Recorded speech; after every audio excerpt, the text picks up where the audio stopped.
প্রিয় দেশবাসী, মুই একজন রাষ্ট্রপতি। অন্য কোনো দেশের কোন দেশের হ্যাঁ কমু না। জাতির উদ্দেশ্যে মুই এখন একটা ভাষণ দিমু। মোর কামটা কি আয়? এই যে মোরে রাষ্ট্রপতি বানাই থইছ, মোর কামটা কি কদেহি?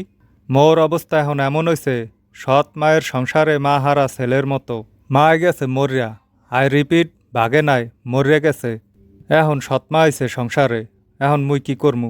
এই যে মুই একটা রাষ্ট্রপতি, মোর নামটা পর্যন্ত কেউ জানে না। এবং মুই গ্যারান্টি দিয়া কইতে পারমু, তোরা মোর নাম লেখার সময় বানান ভুল করস।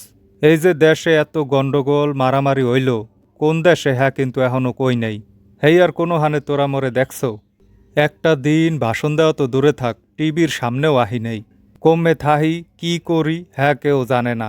যাই হোক, এতদিন গর্তে আসেলাম, এখন আবার একটু গর্ত হইতে বাইরইছি।